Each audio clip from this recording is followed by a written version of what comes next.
Hello, everyone. Welcome to another episode of Dollar Dialogue. Today, we're here to talk about another very interesting topic with another very interesting guest speaker. Our topic of discussion for today is episode 22, Rwanda versus Kenya, the fight for East Africa's economic crown. Today's special guest speaker is Mr. John Chris Kezimana. He's a senior at Kigutu International Academy in Kigutu, Burundi. He's a very smart individual and very much talented in political economic matters. And we're very glad to have him here today. He's from Burundi, again, which is a country very close to Rwanda and Kenya. And his insights into this discussion would be invaluable. So, Mr. John Chris Kezimana, thank you so much for coming into this podcast episode. Is there anything that you would like to add to the introduction that I've just said? Yeah, I would like that. I'm excited to talk about this on this episode because it feels like talking about my home, East African region. And yeah, let's go. Thank you, Mr. John Chris Kezimana, for your introduction. And let's get into the topic of discussion, episode 22, Rwanda versus Kenya, the fight for East Africa's economic ground. I would like to first start by talking a little bit about Rwanda, because that's a country that many people are starting to hear about in the world, because it's a country that's getting a lot of media attention nowadays because of its rapid economic growth. And so a little bit about Rwanda's leadership and governance. President Paul Kagame has been in power in Rwanda since 2000, following the civil war and the genocide against the Tutsis in 1994. He was first vice president and minister of defense from 1994 to 2000.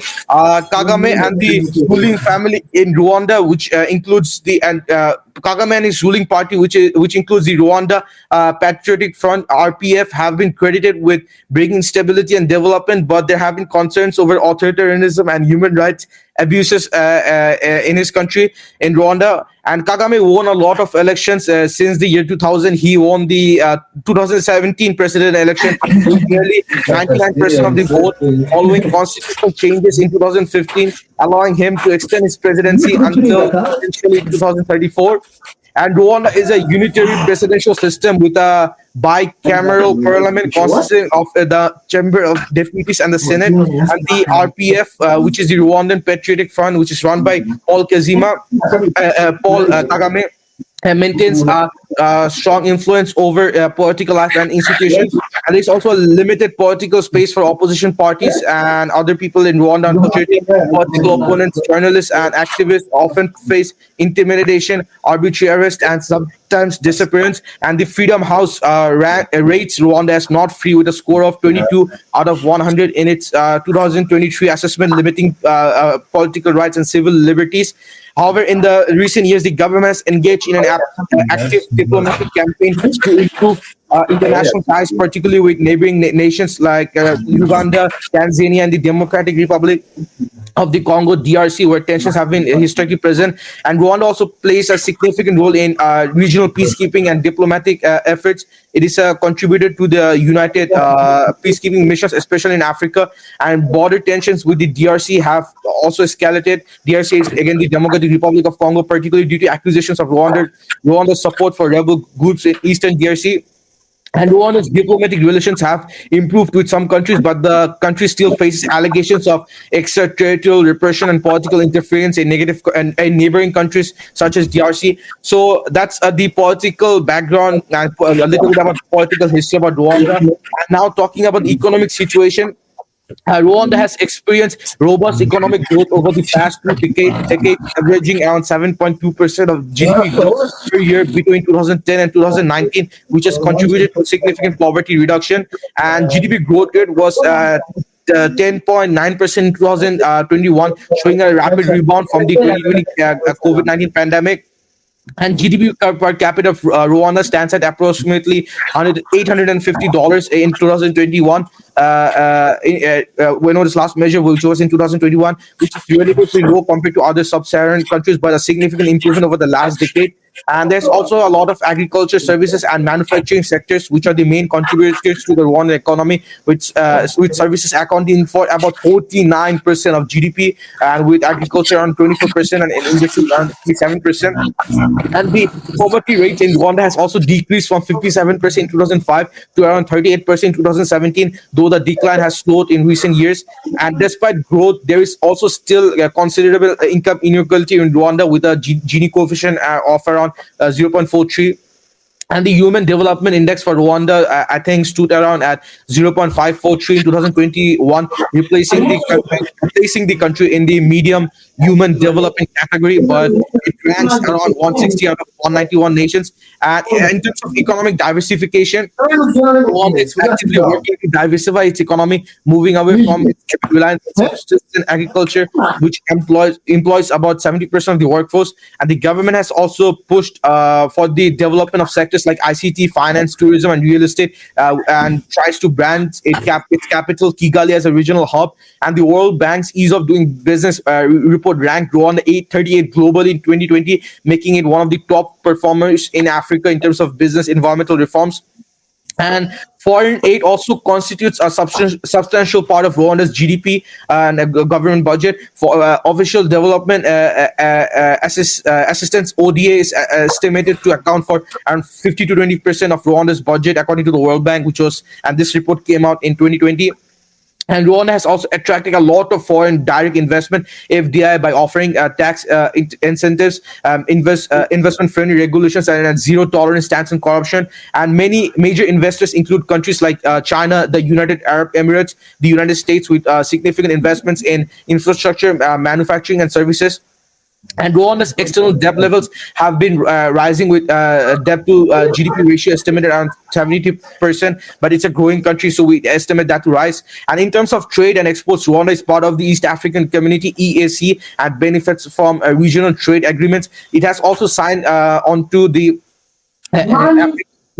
continental trade area, free trade area, AFCFTA, and major exports include coffee, tea, minerals such as coltan, tin, and tungsten, and textiles.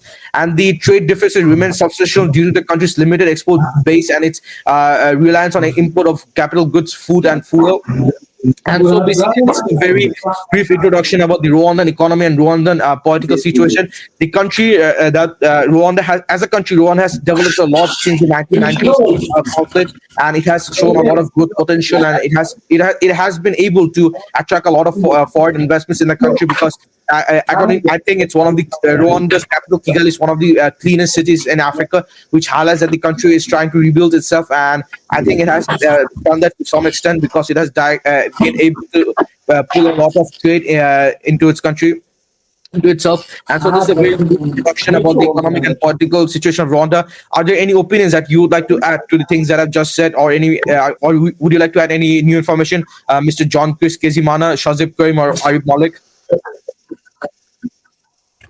I would like to say that, Rwanda has been a dynamic power force in the economic development, because the work that Mr. Paul Kagame, the president, is doing is very remarkable. Like by creating, for example, the investment climate, like a good one for investors such as Americans and other countries. He's been doing a really good job, and as we Burundians, we are watching our neighbors like developing in the highest rates.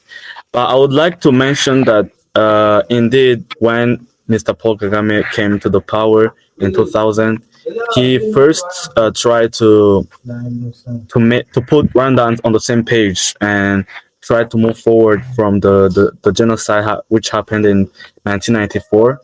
And it took like a decades or 15 years, and Rwanda has encountered a meteoric rise in the economic sector since 2016, where Mr. Paul Kagame implemented a project that he wanted to make Rwanda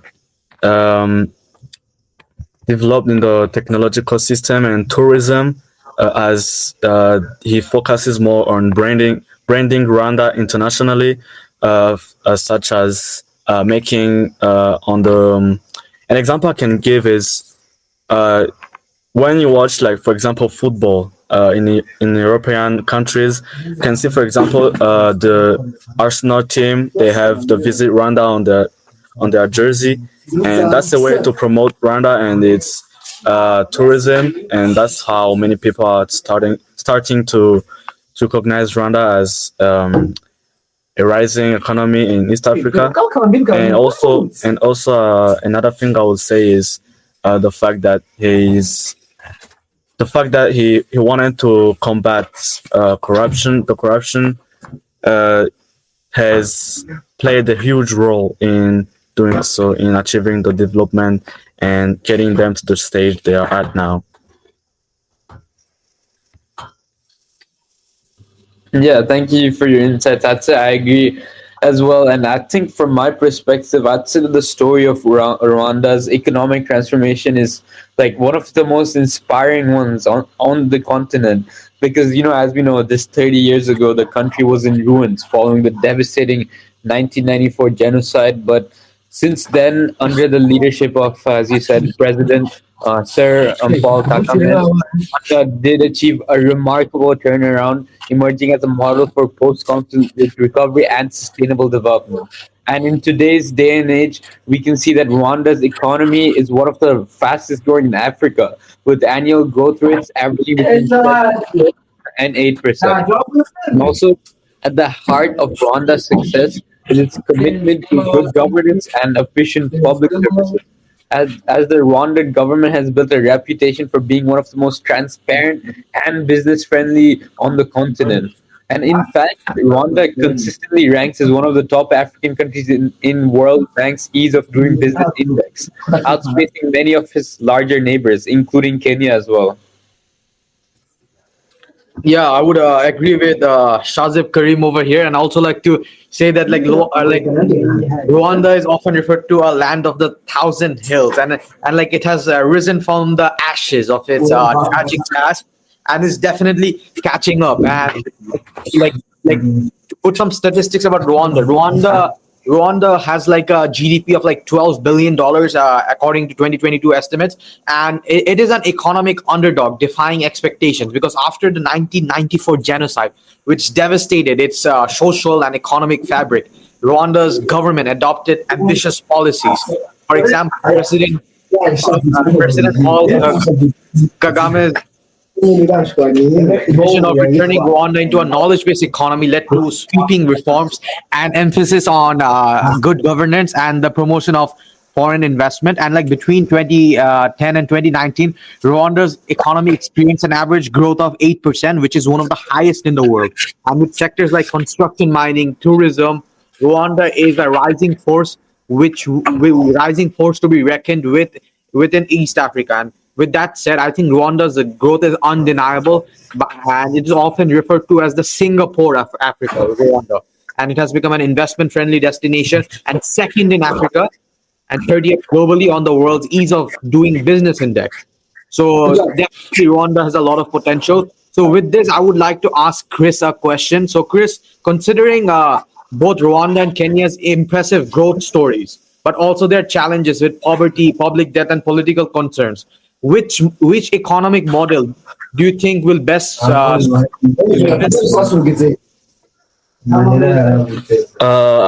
did not hear you. Can you repeat your question? Yeah, Chris. So basically, considering that Rwanda and Kenya are both economic superpowers of East Africa, which economic model of Rwanda and Kenya do you think is better and is more sustainable in the long term? I mean, we can compare over the years because right now, if we take a look, the Kenyan economy has been the most sustainable in the East African region because they have been developing their sectors since the 1990s, which the main sectors they have been focusing on were agriculture, manufacturing, transport and infrastructure, ICT, and building and construction. And those are right now the main contributors to the Kenyan GDP. As, for example, the agricultural sector contributes about 25% of the GDP of the annual GDP of Kenya, and also the Kenyan economy has been the most diversified in Africa or East Africa because they do not rely on oil or gas exports. They tried a way to diversify their economy um, through agriculture and imports export. As tea and horticulture are the leading export earners for Kenya, and in 2017 they were evaluated at 1.473 billion USD. And also, I can say that Kenya can be the role model in the economic. If we talk about economic, because Rwanda has been rising recently, and we haven't seen their real products. So like they haven't reached their full potential yet. But I believe for like the next 2 decades or 3 decades, Rwanda will overtake Kenya as the most powerful economic powerhouse in the East African community.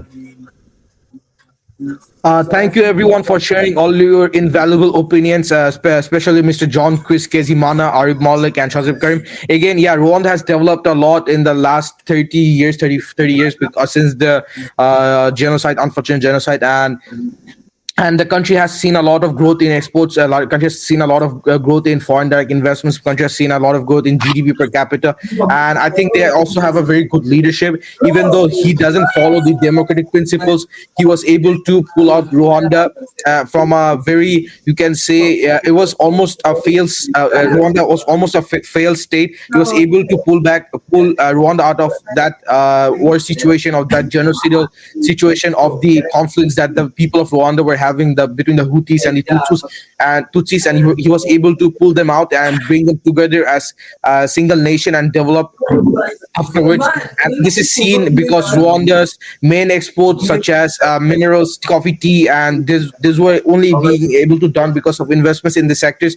And the tourism sector that Mr. John Chris Kezimana has mentioned is also one of the fastest growing sectors in Rwanda, contributing about 40% of Rwanda's GDP. The country is known for its conservation efforts, particularly regarding mountain gorillas, which are a major attraction. And Rwanda also has invested in meeting incentives, conferences, and exhibitions. MICE sector to become a regional facilities like the Kigali Convention Center, bolstering this goal. And the tourism sector was also significantly impacted by the COVID-19 pandemic, but efforts have been made to promote domestic tourism and digital transformation.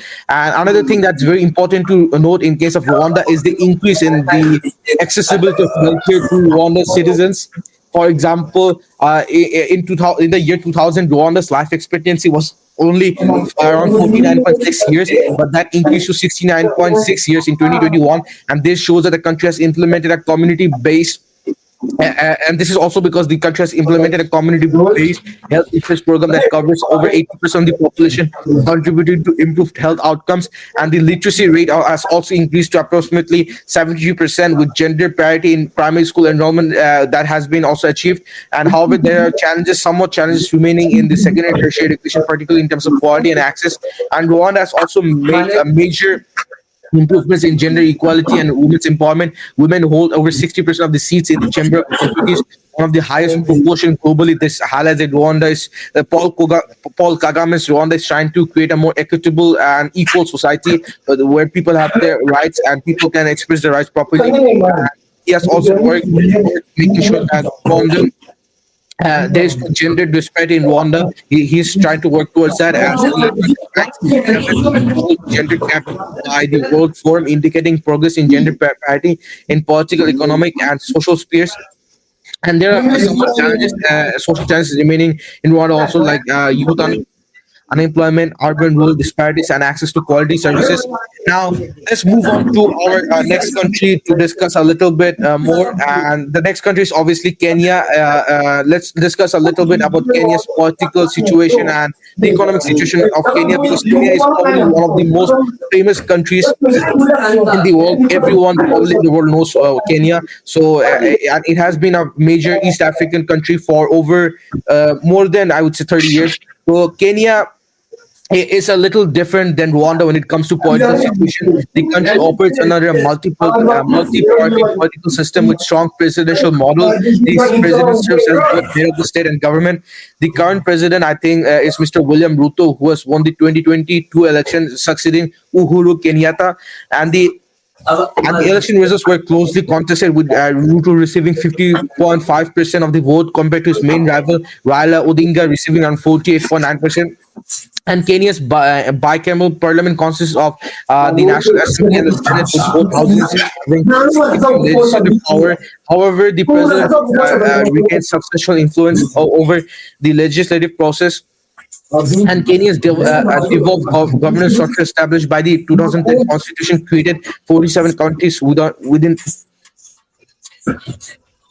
the Kenyan government structure, which was last updated in 2010, created 47 counties with their own governors and county assemblies to promote decentralized decision making and development.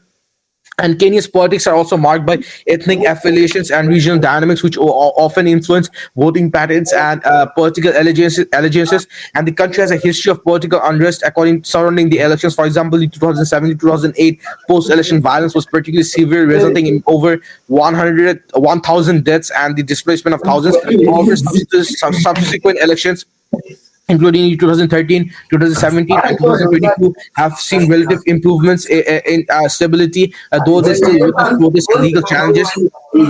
And the Building Bridges Initiative, also known as the BBI, political reform was spearheaded by former President Uhuru Kenyatta and Raila Odinga, which was aimed at addressing long-standing political grievances. However, it was declared unconstitutional by Kenya's court in 2021, leading to debates over political inclusivity and constitutional reforms.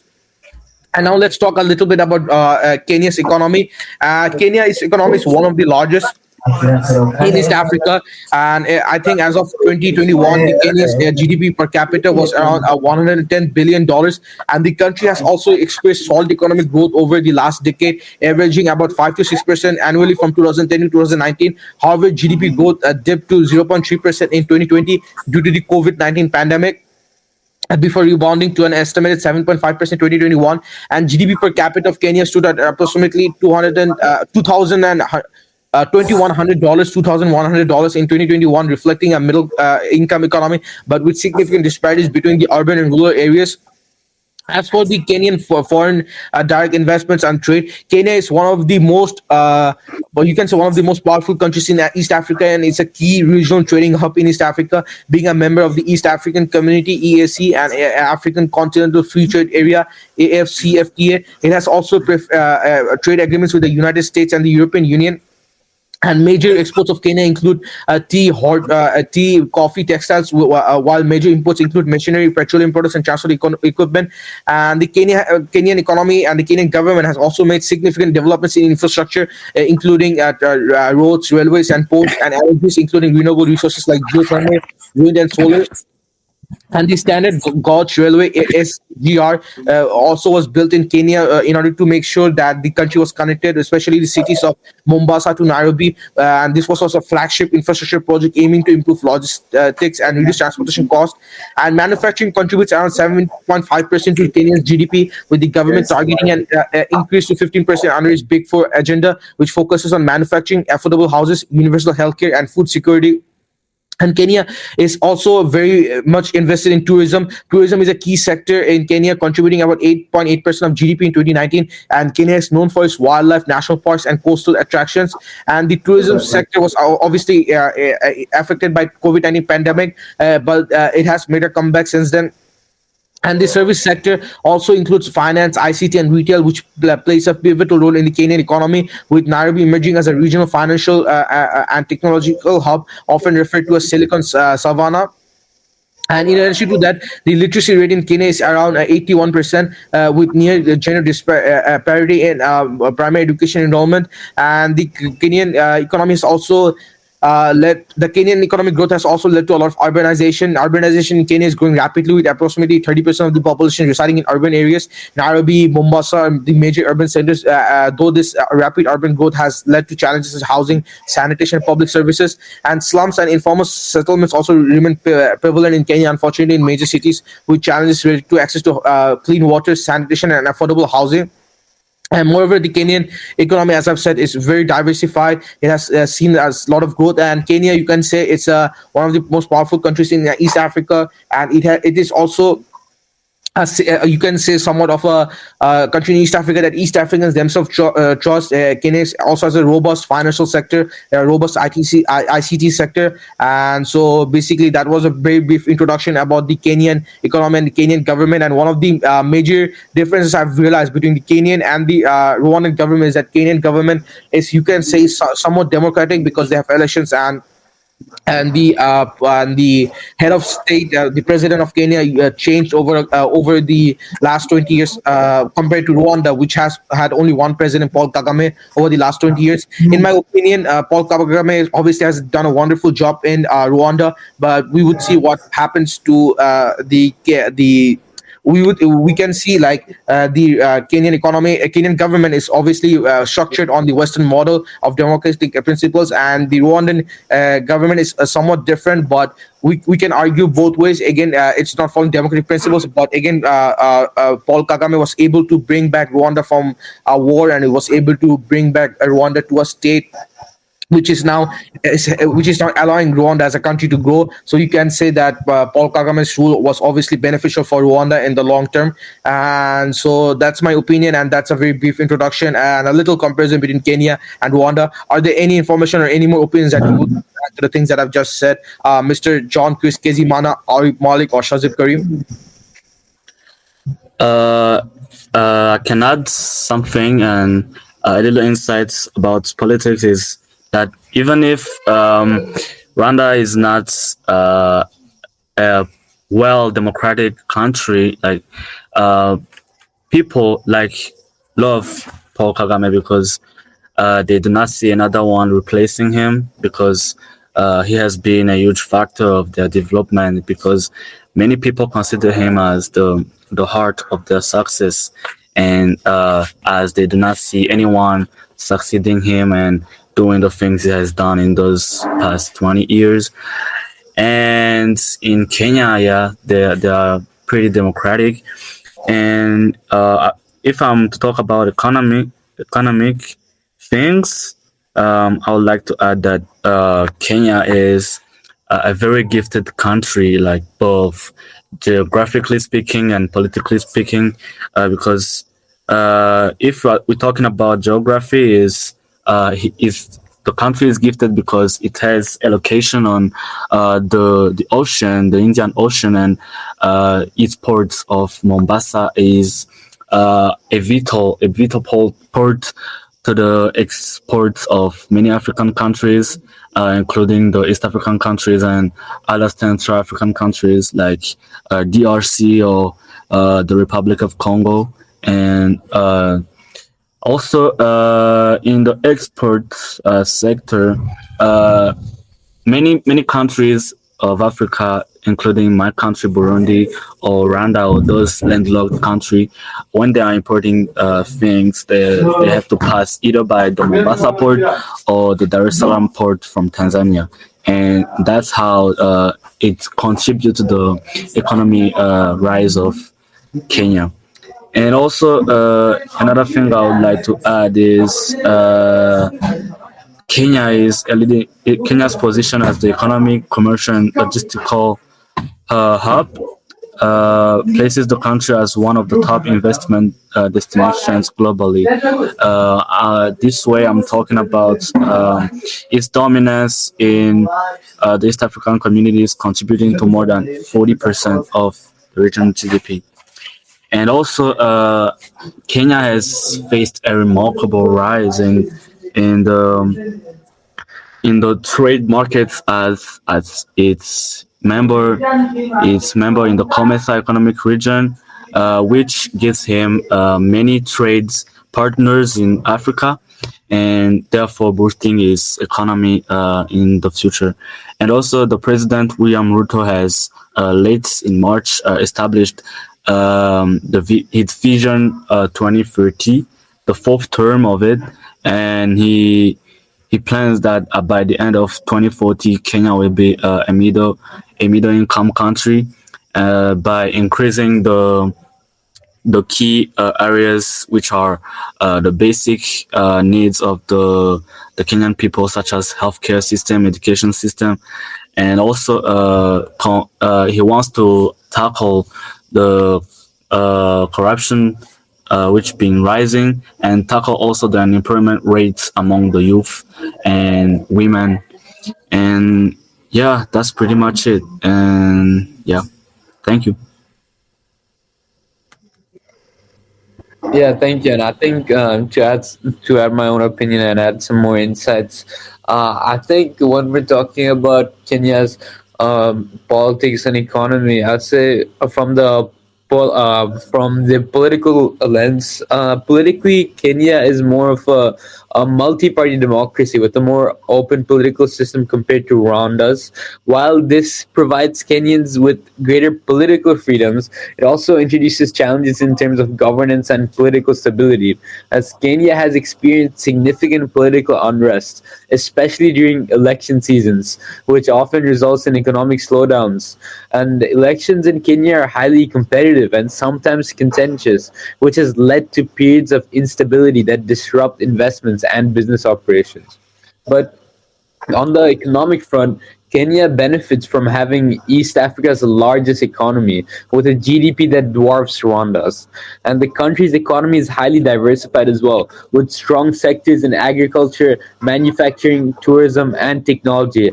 And this diversity provides resilience and allows Kenya to weather economic shocks better than smaller economies like maybe Rwanda's. And if you look at Nairobi, which is Kenya's capital, it is a major financial hub which attracts multinational corporations, and it is a key player in regional trade to the East African community. However, Kenya's economy does face significant inequality and unemployment, which are sources of tension within the country. And while some sectors such as technology and finance are thriving, other areas, particularly in rural regions, remain underdeveloped. And this disparity can exacerbate political tensions, especially during election cycles, and it threatens Kenya's long-term stability as well.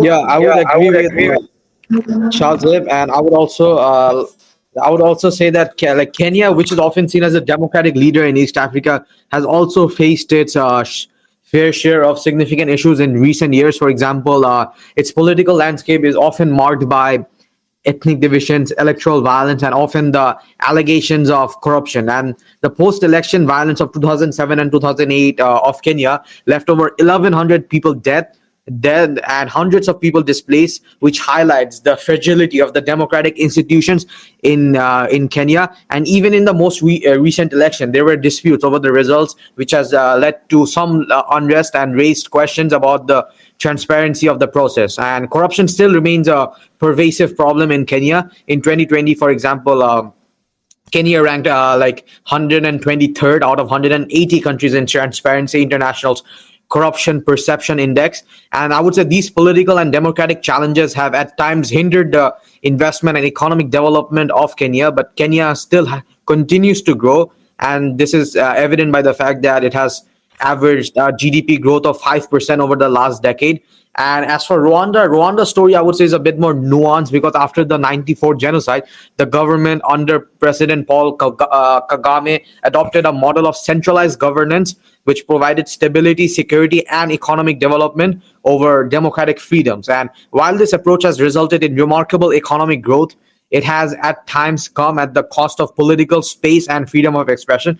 And critics argue that Rwanda operates as a de facto one-party state, where dissent is stifled, opposition parties are weak, and the media operates under strict government control. But despite this, Rwanda still has consistently shown economic growth, and its strong performance on the World Bank's Ease of Doing Business Index and its focus on anti-corruption and efficient government has like shown the world that despite the fact that Rwanda still might be classified as one party state, it is still growing nonetheless. So at the end of the day, the discussion comes down to ultimately, will people trade their freedom for a more stable life, which is some of the discussion that we have also discussed in countries like China and other countries where the nation is developing, but the nation is not democratic. So what do you guys think about it?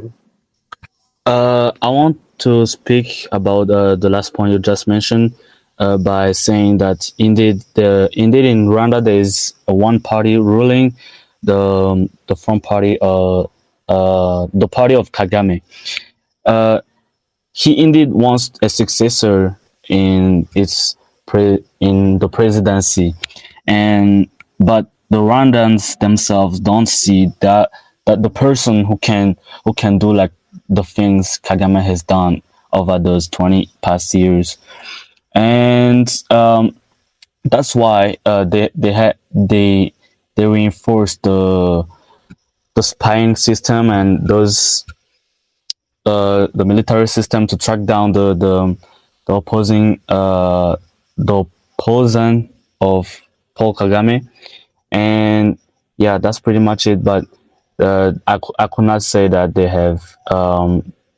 he has stifled the freedom of speech of Rwandans. Indeed, there's freedom of speech, but they do not see the leader who can follow Kagame's footsteps. Yeah. Thank you, everyone, for sharing your invaluable opinions. Mr. John, Chris, Kezimana, Arif Malik, and Shazib Karim. Yes, I agree with Chris that the Rwandan country, the Rwandan nation, is doing very well with Kagame in power because, again, he's the man who came and brought the country of Rwanda together. There were a lot of ethnic conflicts in Rwanda before, like just 30 years ago, not long ago. There was an ethnic conflict between the Houthis and the Tutsis, and Kagame was the man who was able to put a stop to the conflict. He was able to make sure that the Rwandan country was not divided between ethnic groups, and the Rwandan country came together and worked together to fix the country's problem, to make the country a prosperous nation. In that sense, I would say even Kagame's actions are very much justifiable because he's doing good things for Rwanda. He's building a lot of infrastructure. He's helping kids, he's helping children, he's helping everyone in the country by building better infrastructure, by building better hospitals, by building better roads. And so I support his government in Rwanda because he has done a lot of good things for his country. And if I would say, in my opinion, this is just my opinion, that if every single nation in the world, not just African nations, had a ruler or had a leader like Paul Kagame who puts the interest of his nation first, then I would say that there would be less poverty, there would be less conflicts between countries right now. Because even if you say in Paul Kagame's Rwanda, there was conflict between the Hutus and the Tutsis before, and Paul Kagame could have easily use that conflict to stay in power for a long time. No, he didn't do that. He brought the people together. He brought the Hutus and the Tutsis together, and he made sure that the country came together as one people and worked towards a better, prosperous future. So, in that sense, I support Kagame's actions in Rwanda because he was able to bring a lot of people from the brink of poverty. He was able to improve the lives of many people. In addition to that, he was able to make sure that another genocide didn't happen in his country anymore. So in that sense, he has saved a lot of lives by making sure that the conflict between the ethnic groups stop. And again, our topic of discussion today is episode 22, Rwanda versus Kenya, the fight for East Africa's economic crown, with John, Chris, Kezimana, and little bit about the comparison. Let's talk a little bit about the economic size and growth. When comparing the Kenyan economy, it is one of the largest in East Africa. Again, it's not, I think it's the largest in East Africa, with a GDP of $110 billion as of 2021, and the economy grew at a rate of 5 to 6% annually between 2010 and 2019, with a sharp rebound of 7.5% in 2021 after the COVID-19 pandemic. And the agriculture is a significant contributor, accounting for 22% of GDP, followed by services, which is around 50%, and industry, which is around 80%. And now talking about the Rwandan economy, the GDP of Rwanda is around $11.5 billion as of 2021, making it much smaller than Kenya, but with robust growth rates averaging 7.2% between 2010 and 2019. and the economy grew by 10.9% in 2021, showing a strong recovery post-pandemic. And services contribute about 49% to GDP, followed by agriculture 24% and industry 27%. And when doing a competitive analysis, the Rwandan smaller economy allows for faster growth rates with a focus on diversification into sectors like ICT, tourism, and financial services, while Kenya's larger and more diversified economies again slower to growth is prone to slower growth because again it's already a quite diversified, quite large economy, but it has benefit a lot from a broad export base and a strong domestic market. And now talking a little bit about trade and regional influence, and I think that's very pertinent to our discussion today, which is again episode 22, Rwanda versus Kenya, the fight for East Africa's economic crown. And Kenya's trade power as a member of the East African Community (EAC) and the African Continental Free Trade Area (AFCFTA). Kenya is a significant trade player in the region, and in 2021, Kenya recorded a trade deficit of around 12 billion, importing capital goods, machinery, petroleum products, and food. And key exports include tea. It is the world's largest tea exporter, I think, and horticulture products, coffee, and textiles. And its major trading partners include the European Union, the United States, China, and India. And while compared to Rwanda's trade expansion, Rwanda is a smaller trading partner within the EAC, but has made significant efforts to integrate into regional trade networks and leverage AFCFTA agreements. And the Rwanda's trade deficit was around 2.1 billion in 2021, similar in nature to Kenya's, but on a much smaller scale. And major exports of Rwanda are in coffee, tea, minerals, including coltan, tungsten, tin, and textiles. And Rwanda has itself as a logistic and hub, particularly for landlocked Central African markets, enhancing its regional role in supply chains and trade. And now I'm talking about infrastructure, which I believe is also very important in terms of Kenyan infrastructure. Again, the railway network that I talked about, the standard gauge railway (SGR) links Mombasa to Nairobi and beyond, and it's a flagship project aiming to improve trade, logistics, and reduce transportation costs. And there's also a lot of development of key roads in Kenya, including the Lamu port, key roads in Kenya, and also a lot of building of a lot of ports like the Lamu port and airports have strengthened Kenya's connectivity with East Africa. And Kenya's urbanization rate is around 28%, with Nairobi emerging as a key financial, transport, and technology hub for the region. While Rwanda's infrastructure focuses on becoming a regional hub for services, tourism, and international heavy investment in the capital Kigali. And projects like the Kigali Convention Center and the new international airport, which is I think is called the Bugesera, aim to position Rwanda as a prime destination for the industry, which include meetings, incentives, conferences, and exhibitions. And the government is also investing in road networks, clean energy, and digital infrastructure to support its ambition of being a smart nation. That's what I would say the project is called, the Smart Nation. And in terms of business environment and investment, I think it's also important to consider that Kenya's business environment is ranks around 56 globally in the World Bank's Ease of Doing Business 2020 report, and Kenya is one of the top African countries for business reforms. It also has a well-developed financial sector, with Nairobi being a key banking and fintech tech hub in Africa, leading innovations in mobile money services like M-Pesa. And there's also a lot of foreign direct investment in Kenya, which has led to a growth in sectors such as manufacturing, real estate, technology. And Rwanda has also implemented a lot of pro-business reforms. In fact, Rwanda is around 38 in the World Bank's Ease of Doing Business in 2020, and one of the highest in Africa, thanks to pro-business policy, regulatory reforms, and anti-corruption drive.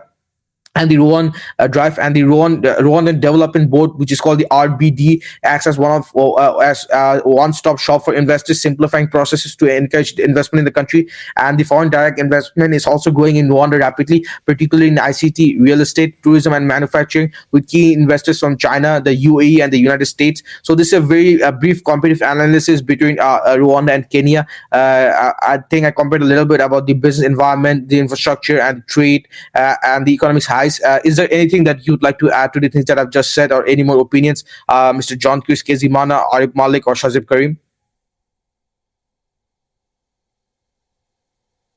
Yeah, sure. Oh, yeah, you can go. You can go, Chris. Okay, I would like to say that, as I mentioned before, Kenya developed its economy by diversifying the sectors which contributes to it, like for example agriculture or any other or agriculture, manufacturing, transport, infrastructure, or ICT and building and construction. And the presidents like since President Daniel Arap Moi, who ruled Kenya from 1978 to 2002, he's the one who implemented the policy of developing Kenya, focusing on those sectors I just mentioned. And since then, the GDP of Kenya has been growing at an annual rate of 5 to 6% each year, and uh, that's the reason why the economy of Kenya have been rising since the 1990s, because they have tried a way to diversify the sectors by modernizing railways, seaports. For example, the airport. I've heard that in the Vision 2030 of the President William Ruto, he plans on building another terminal to the Jomo Kenyatta Airport. I've been there, and I can tell that their services are very fast and very efficient. And also, the Kenyan people have ways to promote themselves that they show you their cultures and how interesting they are. And yeah, that's the major thing of them having the economic attaining its peak, because they have tried a way to diversify their economy. And right now they are also relying on the building and construction sector, because the president believes that if all the sectors have the proper construction, they will run faster, and the result will be the high at their highest.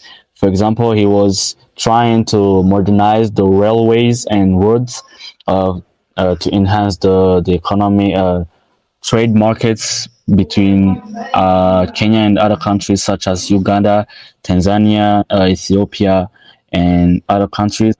And also, according to the I think International Monetary Fund, Kenya is going to overtake Angola for the fourth place of the most developed countries in the sub-Saharan African, behind South Africa, Nigeria, and Ethiopia. That's the major insight I have about the economic boom of Kenya. Yeah, thank you. I think to add my personal insights, initially, Araf, you were talking about Kagame's leadership, which is very admirable, which I also admire a lot, because if you look at his leadership, Kagame has left his mark in healthcare and education, as Kagame's government has prioritized universal healthcare access, with over 90% of Rwandans covered under national health insurance scheme. And this has dramatically improved the life expectancy and health outcomes across the country. And also on the education front, Kagame has pushed for free primary education and gender equality in schooling, ensuring that Rwanda's next generation is better prepared to participate in the global economy. And also, one of Kagame's most innovative policies has been his focus on environmental sustainability, as Rwanda is one of the few countries in Africa leading the charge on green policies, and the government was one of the first in the world to ban plastic bags. And it has been pushing for renewable energy initiatives across the country. And Rwanda's focus on ecotourism, particularly through its gorilla conservation programs, has turned the country into a top destination for a high-end sustainable tourism, attracting global visitors and earning the country significant foreign exchange. And so I'd say that Paul Kagame has been instrumental in shaping Rwanda's impressive recovery and growth. And he emphasizes stability, good governance, innovation, and sustainability. And he has turned Rwanda into one of Africa's most admired success stories. And his policies have laid the groundwork for a nation that's not only recovering but thriving in a way few thought possible after the unfortunate genocide. And Rwanda's journey is, I'd say, it's still far from over, but it's clear that under Kagame, the country has become a beacon of hope and development in East Africa. And also, if we look at Kenya, Kenya has made significant investments. Like Kenya is heavily investing in the Lamu Port South Sudan Ethiopia transport corridor, which is a massive infrastructure project aimed at boosting Kenya's regional influence and turning it into a trade and logistics hub. And with the project, and Kenya hopes to complete with other major ports like Tanzania's Dar es Salaam by providing more efficient transport options for landlocked countries like South Sudan and Ethiopia. And these infrastructure developments are part of Kenya's larger vision to cement its place as a gateway to East Africa, making it easier for countries in the region to access global markets. And the improved transport network is already drawing attention from international investors, making Kenya a key part of of the East African supply chain. So we can see that how Kenya's sort of they're sort of trying to be a regional hegemon. And another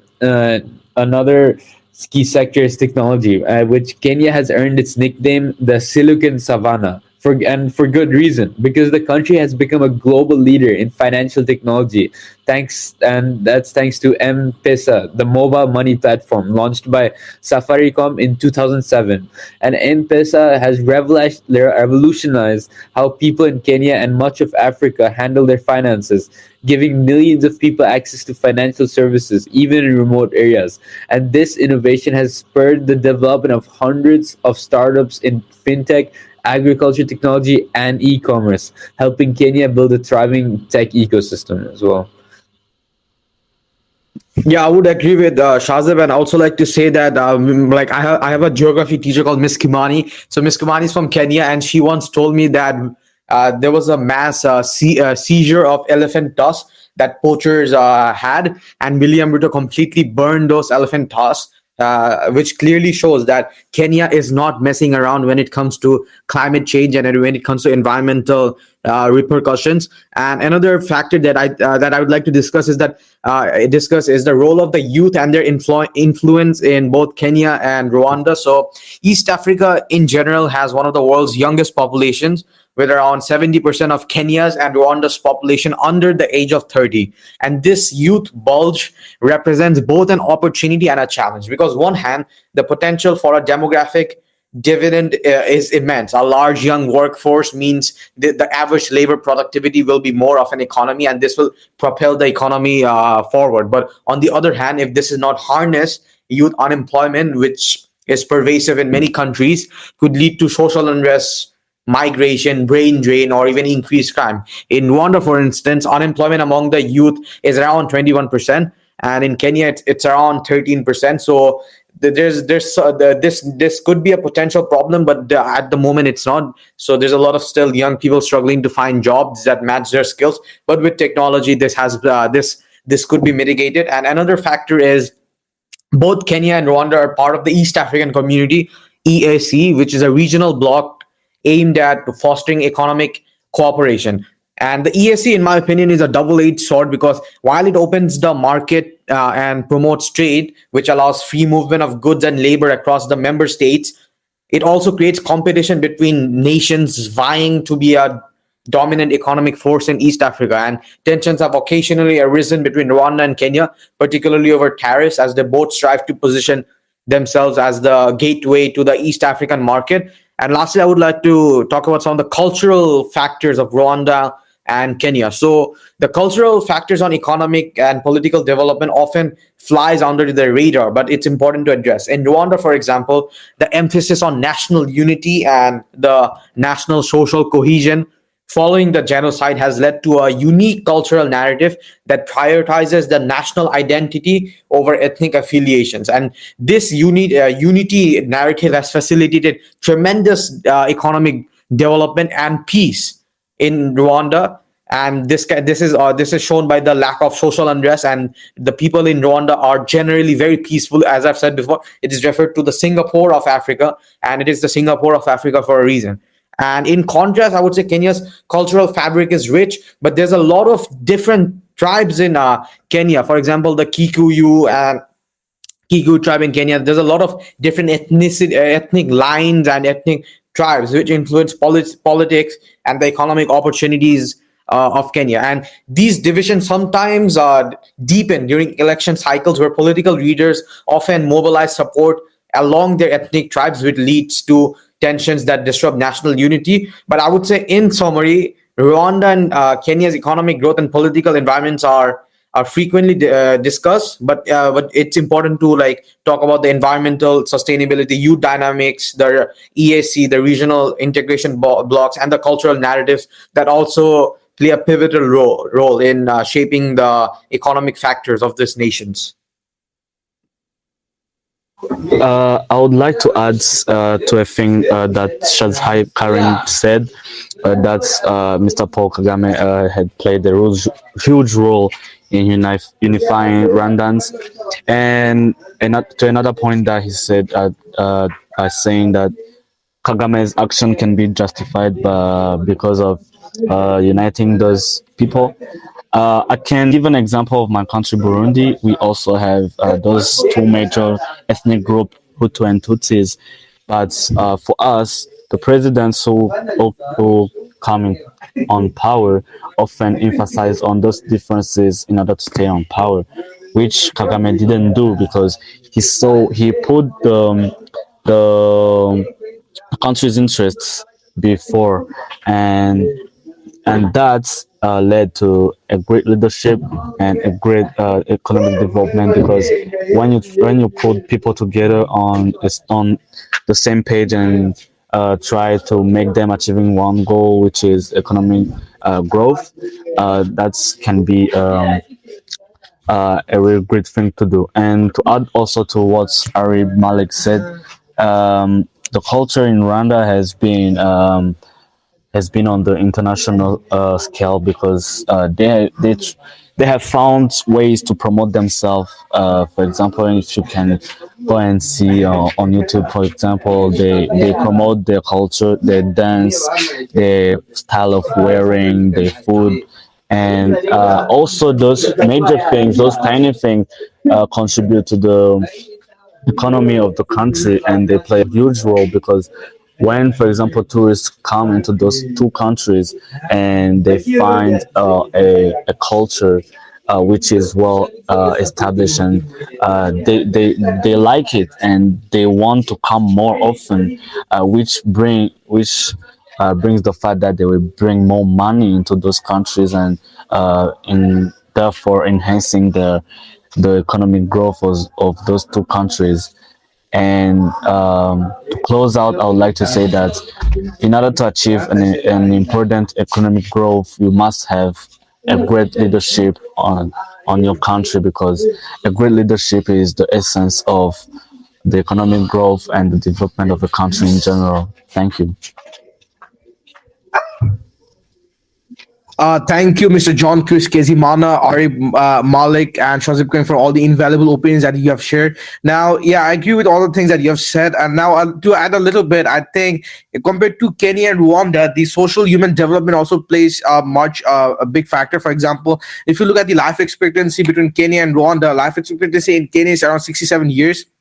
And the literacy rate is around 81%, with significant investments in education and a push for the universal healthcare through the National Health Insurance Fund, NHIF. And the poverty rate of the country stands at around 33%, with high inequality between urban and rural populations and rising youth employment. And as for Rwanda, the life expectancy is around 69.6 years, according to 2021, showing significant improvements over the past 2 decades when it was around 50 years old. And now, as for the literacy rate, it's around 73%, but it's increasing slowly. And the government has focused on healthcare access to the community-based health insurance system that covers over 80% of the population. And the poverty rate in Rwanda has also gone down by a lot. In 2005, the poverty rate was around 57%, and now it's around 38% in 2017. Though disparities obviously exist in some areas, especially between rural and the urban. And as for the political and governance situation, to some of the things we have said, for Kenya, the political system is a little different because it is a multi-party system, but has a lot of political tensions, ethnic divisions, and corruption remain a challenge. And as for corruption, Kenya ranks 128 out of 180 countries in Transparency International's Corruption Perception Index. In 2021, it ranked 128 out of 180 in 2021, with systematic issues affecting governance and development. And the establishment of 47 countries has brought decision making closer to citizens through resource allocation. Though resource allocation remains a major issue in the country. As for Rwanda, Rwanda is a very centralized political structure, has a very centralized political structure, and it has a very rapid policy implementation. If they want to change or build more roads, if they want to build more schools, they do it very rapidly under Mr. Paul Kagame's rule. And Rwanda also scores very high in transparency and business-friendly reforms, and the corruption rate in Rwanda is significantly lower than that of Kenya's. It is actually around 50. It ranks on 52nd out of 180 countries, which shows how corruption-free the country of Rwanda is. But there are obviously challenges in both of the countries. For example, for Kenya, Kenya has a lot of opportunities and challenges at the same time. The opportunities include potential for growth in manufacturing, technology, fintech, tourism, and agriculture. And it's also strategic location. It also has a very strategic geographic location for trade, young and dynamic workforce. And as for the challenges, the debt levels of Kenya is around 67% of GDP, and there's also a rising fiscal deficit, corruption, and vulnerability to external shocks like droughts and global market shifts exist in the country. As for Rwanda, there are a lot of opportunities as well. For example, there's a strong pro-business environment, rapid growth in services and tourism, and there's also regional integration through trade networks and technological-based development goals. And there's also a little bit of challenges in Rwanda as well. There's not little bit, I mean, significant challenges in Rwanda as well, because it has a lot of area for growth. For example, small domestic market, and it also depends on foreign aid, around 50-20% of budget, and it has a limited export base, and it has also a lot of restrictions which affect the sociality because of the disparity that exists between rural and urban areas, which also exists in Kenya as well. So, are there? Would you like to? This is a very short summary of the challenges that the countries of Kenya and Rwanda have. Are there anything that? Is there anything that you would like to add about the challenges that both of these countries have, Mr. Arif Malik, John Chris Kezimana, or Shazib Karim?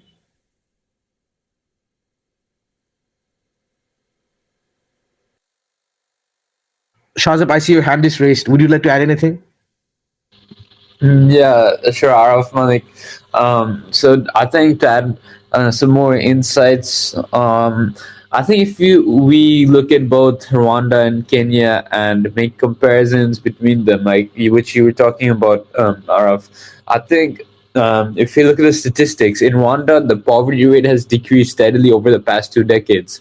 Around 38% of the population still lives below the poverty line, but this is a major improvement compared to the early 2000s, when the poverty rate was much higher. And Kagame's focus on economic reforms, infrastructure development, and improving rural livelihoods has contributed to these gains. And Rwanda has focused heavily on rural development through programs like the Vision 2020, which has helped lift millions out of extreme poverty. And also, by contrast, Kenya has a slightly lower poverty rate as well, with around 36% of its population living below the poverty line. And Kenya's larger economy and diversified sectors, such as agriculture, tourism, and tech, have given it more tools to tackle poverty. However, poverty in Kenya is more unevenly distributed, with rural areas and marginalized communities in northern Kenya facing higher levels of deprivation compared to urban areas like Nairobi. And Kenya's challenge is to ensure that economic growth benefits all regions equally. And also, another factor we can talk about is the life expectancy, which is another important indicator of human development. And Rwanda has seen a dramatic increase in expectancy over the past 2 decades. And as I'm looking at the statistics, in 1994, in the aftermath of the genocide, Rwanda's life expectancy was just 29 years. Today, Today, that figure has jumped to about 69 years, thanks to the improvements in healthcare, sanitation, and access to clean water. And Kagame's government has implemented universal healthcare, with over 90% of Rwandans now covered by health insurance, which has drastically improved overall health outcomes. And Kenya, on the other hand, currently has a life expectancy of around 66 years, slightly lower than Rwanda's, but still an improvement over previous decades, as Kenya has made Kenya has made progress in healthcare, particularly through initiatives like Linda Mama, a program that provides free maternity services. However, challenges such as unequal access to healthcare in rural areas and the high cost of medical care in urban centers are ongoing issues that affect the country's overall life expectancy as well. Yeah.